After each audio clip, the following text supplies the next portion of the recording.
Hi guys, welcome back to the chart decipher. बात करते हैं बैंक निफ्टी और निफ्टी 50 के एनालिसिस की कल के सेशन के लिए, जो कि है 15 मार्च का सेशन और फ्राइडे का दिन है और लास्ट सेशन है इस हफ्ते का। तो यहाँ पे जैसे आपको दिखाई दे रहा है, मार्केट कंटिन्यूस, आपको जैसे बताया था कि ये ट्रेंड लाइन नीचे से आ रही है और मार्केट एक चैनल के अंदर चल रहा है। यहाँ से अगर आप देखो तो ये तो मार्केट नीचे आया था, सपोर्ट लिया, नीचे आया, सपोर्ट लिया, फिर ऊपर गया, वापस से सपोर्ट पे आ रहा है।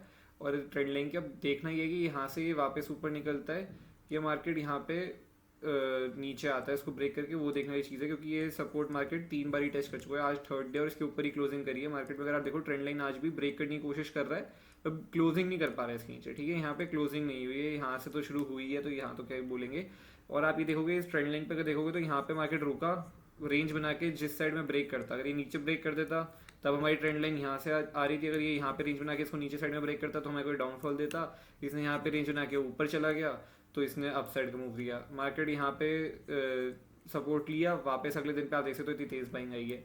अब देखना तो ये है कि मार्केट क्या यहाँ पे रेंज बना के ऊपर निकलता है, वापस से बाइंग आएगी, या मार्केट यहाँ पे रेंज बना के नीचे आता है तो यहाँ पे सेलिंग आएगी। वो देखने की चीज़ है कि मार्केट इस ट्रेंड लाइन को अब कैसे ब्रेक करता है, इस पे कैसे क्या सिचुएशन आता है और कैसे ट्रेड करता है।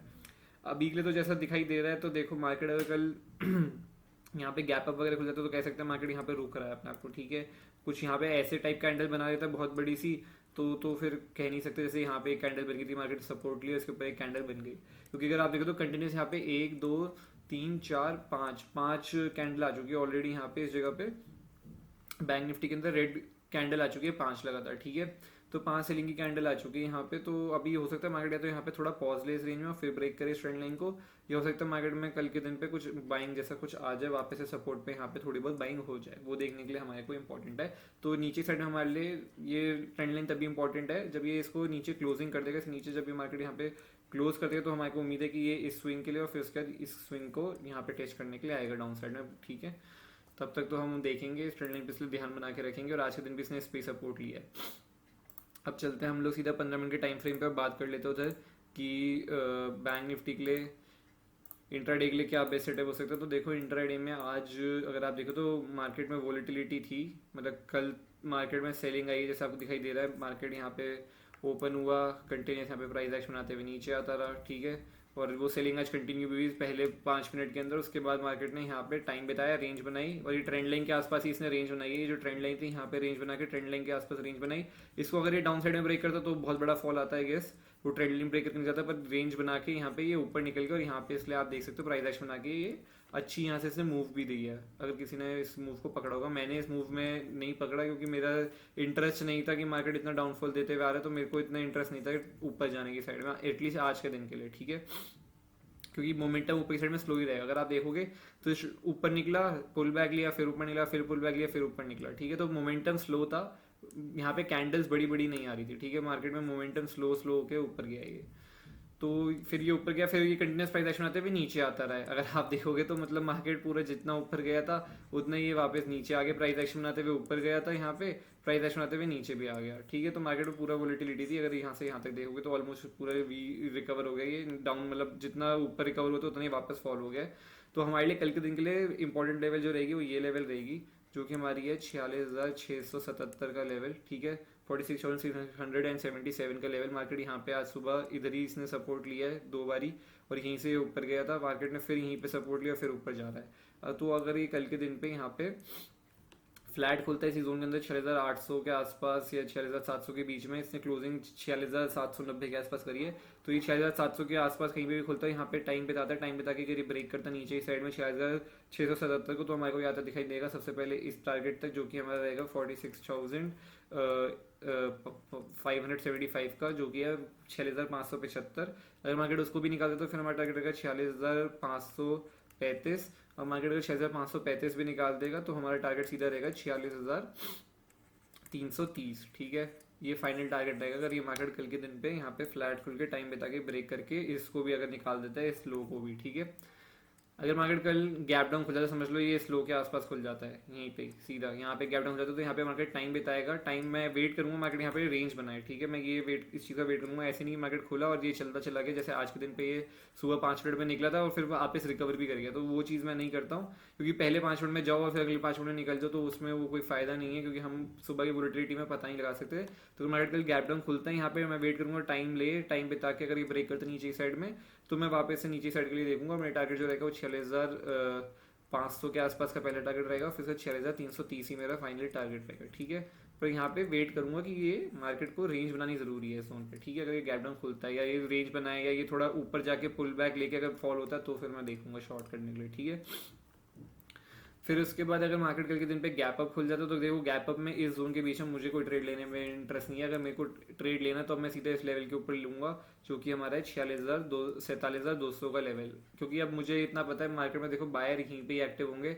हमारा पुराना सपोर्ट अगर आप देखोगे तो कंटिन्यूस यही पुराना सपोर्ट था हमारा इस जगह पे, और अब हमारी यही रेजिस्टेंस बन के रहेगा। आज भी मार्केट ने यहीं पे रेजिस्टेंस ली है, तो जब तक मार्केट अभी यहाँ पे टाइम बिता के अगर ये ऊपर नहीं निकले 47,200, तब तक तो मैं बाइंग के लिए नहीं देखूंगा। तो अभी कल के दिन पे तो अनलाइकली लग रहा है कि 47,200 का लेवल ही ब्रेक कर देता है। बट अगर जस्ट इन केस एक बहुत बड़ा गैप अप खुल जाता है, जो कि काफी बड़ा गैप अप हो गया यहाँ से 6,800 से लेके 47,200, मतलब ये कम से कम कुछ नहीं तो 400 पॉइंट गैप अप खुलना पड़ेगा इसको यहाँ पे। तो 400 पॉइंट गैप अप खुलने के बाद भी इसको ऊपर जाने में इसमें हिम्मत रहेगी बायर की, तो उसके लिए मुझे चाहिए कि ये 1, 1.5, 2, 3 घंटे फर्स्ट हाफ में यहाँ पे टाइम बिताए, फिर अगर सेकंड हाफ में ब्रेक करेगा तो मैं बाइंग के लिए देखूंगा, ठीक है। वरना मैं प्रेफर करूंगा कि मार्केट यहाँ पे प्राइस एक्शन आके एक दिन और रुके इस लेवल के नीचे, फिर अगर ये ब्रेक करता है अप साइड में, तो मैं बाइंग के लिए ऊपर साइड में देखूंगा। तो अगर कल ये गैप अप खुलता है तो मुझे लगता है फिर एक इनसाइड कैंडल बना देगा, ये वापस से इस रेंज के बीच में ट्रेड करता रहेगा, और यहाँ पे वोलेटाइल और साइडवेज होगा। तो छोटे मोटे ट्रेड अगर कुछ मिल गए तो मिल गए, ऐसा कुछ बड़ा ट्रेड तो नहीं मिलने वाला। तो इंटरेस्ट जो है मेन वो इसके नीचे ही रहेगा, ठीक है। और एक हो सकता है यहाँ पे कि ट्रेंड लाइन पे भी आप ध्यान बना सकते हो। अगर ये ट्रेंड लाइन कुछ बनती है इस जगह पे, ये ऊपर जाता है और यहाँ से कहीं ये कल के दिन पे ऊपर आके वापस सपोर्ट लेके कुछ ऐसे टाइप का प्राइस एक्शन बना के वापस ब्रेक करता है, तो फिर हम इसको नीचे का यहाँ पे टारगेट रखते हुए देख सकते हैं, ठीक है। तो अब हम लोग चलते हैं निफ्टी 50 के चार्ट पे, उस पर बारे में बात कर लेते हैं। एक चीज़ और है, निफ्टी 50 आज पॉजिटिव में क्लोज हुई है 0.68%, और बैंक निफ्टी 0.41% नेगेटिव में क्लोज हुई है, ठीक है। तो उसका रीज़न ये भी हो सकता है कि देखो निफ्टी 50 में कल फॉल काफ़ी बड़ा था, कल मार्केट ऑलमोस्ट 2% गिर चुका था इस पॉइंट पे, तो आई थिंक सो मार्केट कल निफ्टी 50, जबकि बैंक निफ्टी 0.8% के आसपास ही गिरा था। तो बैंक निफ्टी में इतना बड़ा फॉल नहीं था, कल बैंकिंग स्टॉक्स रुके हुए थे, तो आज थोड़ा बहुत HDFC ने जैसे फॉल दिया और एक्सिस ने भी फॉल दिया है गैस, और SBI ने, तो उन लोगों ने फॉल दिया, तो थोड़ा बैंक इसलिए उसमें भी आया है करेक्शन। इसलिए बैंक निफ्टी नेगेटिव में क्लोज है, निफ्टी 50 पॉजिटिव में, क्योंकि अगर आप देखोगे तो बैंक निफ्टी ने उतना फॉल नहीं दिया तो निफ्टी 50 ने कल के दिन पे दिया था, तो हो सकता है इस वजह से आज बैंक निफ्टी थोड़ा बहुत पेंडिंग फॉल अपना जो कल रह गया था वो आज किया हो। अब यहाँ पे निफ्टी 50 में बात कर लेते हैं। देखो निफ्टी 50 में क्लियर कट आपको एक चीज़ बताया था मैं कि ये ट्रेंड लाइन हमारे लिए बहुत इंपॉर्टेंट ट्रेंड लाइन है, और इस ट्रेंड लाइन पे हम फोकस रखेंगे अपना, ठीक है। ये ट्रेंड लाइन फ्यूचर के लिए हमारे लिए बहुत इंपॉर्टेंट रहेगी, जैसे मैं आपको बता भी रहा था यहाँ पे कि ये ट्रेंड लाइन बहुत इंपॉर्टेंट है। और अगर आप देखो तो मार्केट इसके अंदर ही यहाँ पे इस ट्रेंड लाइन में सपोर्ट ले रहा था, ऑल टाइम हाई लगाया, फिर सपोर्ट लिया, फिर ऑल टाइम हाई लगाया, फिर सपोर्ट लिया, फिर ऑल टाइम हाई लगाया, फिर यहाँ पे आया। पर इस बार ही मार्केट में मैंने आपको बताया था कि 3 बार हिट कर चुका है। अगर ये फोर्थ टाइम में यहाँ पे टाइम बिता के निकलता है, ये ब्रेक कर देता है, तो ये वीक हो गई है ट्रेंड लाइन हमारे लिए, ये सपोर्ट ट्रेंड लाइन का वीक हो चुका है और ये ब्रेक करता है, तो फिर हमारे को यहाँ पे एक डाउनफॉल आता दिखाई देता है, जिसका सबसे पहला टारगेट हमारा ये वाला स्विंग रहेगा, ठीक है, जो कि ये ऑलमोस्ट इसके आसपास ही आ चुका है। फिर हमारा ये स्विंग रहेगा और फिर हमारा फाइनल टारगेट ये रहेगा, ठीक है। 3 टारगेट रहेंगे ऐसे, तो ऑलमोस्ट इसके आसपास तो ये कल के दिन पे ही आ गए थे ट्रेंड लाइन को ब्रेक करके। तो अब यहाँ पे ये देखना जरूरी है कि मार्केट अब यहाँ पे क्या कर रहा है। अगर आप देखो तो निफ्टी 50 ट्रेंड लाइन के नीचे आया, क्लोजिंग करी, आज के दिन पे यहाँ पे बायर एक्टिव जरूर हुए हैं, पर ये एक तरीके का पुल बैक भी हो सकता है, क्योंकि अगर देखो तो ट्रेंड लाइन के आसपास काफी बारी मार्केट रीटेस्ट करने जाता है और फिर वापस से फॉल देता है, ठीक है। तो अब हमारे को ये देखना है, हमारे लिए इंपॉर्टेंट है। यहाँ पे अगर आप देखो तो एक चीज और है इंटरेस्टिंग इसमें निफ्टी 50 में, कि इसके डेली चार्ट में अगर आप देखो तो यहाँ पे kind of bearish flag type भी कुछ अगर आपको दिखाई दे रहा हो तो वो भी बन रहा है यहाँ पे। हो सकता है मार्केट एक इनसाइड कैंडल तो आज बनाई है मार्केट ने, वो इंपॉर्टेंट तो है ही निफ्टी 50 में। साथ में एक बियरिश फ्लैग के साथ ऐसा कुछ अगर ये ऐसे ऐसे ट्रेड करके अगर 1-2 दिन करता है और फिर नेक्स्ट वीक में अगर ब्रेक करता है, तो हो सकता है फिर और बड़ी करेक्शन देता दिखाई दे, और समवेयर 21,500 के आसपास तक हमारे को इस स्विंग तक आता दिखाई दे नीचे की साइड में, ठीक है। तो इस पे हम ध्यान बना के रखेंगे निफ्टी 50 में मुझे, क्योंकि प्राइस एक्शन जो दिखाई दे रहा है यहाँ पे काफी अच्छा प्राइस एक्शन बना रहा है और इनसाइड कैंडल बनाई है। अगर ये कल के दिन पे भी इसका लो ब्रेक करके निकलता है तो वो भी हमारे को एक अच्छा मोमेंटम देता हुआ दिखाई दे सकता है नीचे साइड, मुझे लगता है। क्योंकि जब इनसाइड कैंडल बनती है उसके बाद अगर मार्केट उसका हाई और लो ब्रेक करता है तो एक मोमेंटम अच्छा सा रहता है मार्केट के अंदर, ठीक है, इनसाइड कैंडल के बाद। ऑब्वियसली ट्रेंड की साइड में जैसे मार्केट में सेलिंग आई है, तो अगर ये नीचे की साइड में बनाएगा तो ज़्यादा फास्ट मोमेंटम देगा, अप साइड में निकलेगा तो हो सकता है मोमेंटम इतना फास्ट ना हो, ठीक है, इन साइड कैंडल में। तो इसका ध्यान रखना, इस पर ध्यान बना के रखना। निफ्टी 50 में मेरा ज़्यादा फोकस है बैंक निफ्टी से कल के दिन के लिए, क्योंकि निफ्टी 50 में थोड़ा मुझे लग रहा है एक प्राइस एक्शन देगी कि एक नेगेटिव प्राइस एक्शन बना के वापस से नीचे आ सकता है। तो कल का दिन काफ़ी इंपॉर्टेंट है देखने के लिए, कल निफ्टी 50 कैसे ट्रेड करता है। अब हम लोग चलते हैं 15 मिनट के टाइम फ्रेम पे, उधर बात कर लेते हैं। तो देखो निफ्टी 50 में क्लियर है, ज़्यादा कुछ दिमाग लगाना नहीं है। मार्केट में आपको दिखाई दे रहा है कि मार्केट कंटिन्यूस कल के दिन पे यहाँ पे आया, प्राइस एक्शन बनाया, प्राइस एक्शन बना के कंटिन्यूस फॉलो हुआ। आज मार्केट आया, यहाँ पे प्राइस एक्शन बनाया, मार्केट ने ब्रेक किया, फिर धीरे धीरे थोड़ा एंड में साइडवेज हो गया, इसी जोन के अंदर यहाँ पे ही रह गया। तो कल के लिए क्या बेस्ट सेट को देखो, कल के लिए सबसे बड़ी बात है ऊपर की हमारी साइड में बाइंग का लेवल जो रहेगा वो रहेगा 22,200 का लेवल, ज़्यादा दिमाग लगाना नहीं है। तो मार्केट अगर कल के दिन पे कुछ यहाँ पे अगर आप देख रहे हो तो मार्केट ऊपर जा रहा है, कल के दिन पे यहीं फ्लैट खुलता है और धीरे धीरे इसके नीचे टाइम पे जाता है, और टाइम बिता के अगर ये अप साइड में ब्रेक करता है इसको 22,200 को, तो यहाँ पे मैं ऊपर साइड में बाई करने के लिए देखूंगा। मेरा जो टारगेट रहेगा वो ऊपर साइड में वो रहेगा पहले 22,260, और फिर उसके बाद मेरा टारगेट रहेगा 22,306, ठीक है, ये मेरा टारगेट रहेगा अप साइड में। तो टारगेट अच्छा खासा बड़ा टारगेट है ऊपर की साइड में अगर कल के दिन पे निकलता है, पर उसके लिए मुझे क्या चाहिए कि मार्केट में यहाँ पे टाइम बिताए, टाइम बिता के ब्रेक करेगा तो ही मैं देखूंगा। पर क्वांटिटी मेरी सिर्फ और सिर्फ 25% रहेगी अप साइड में, ठीक है, क्वांटिटी मेरी 25% रहेगी अप साइड में।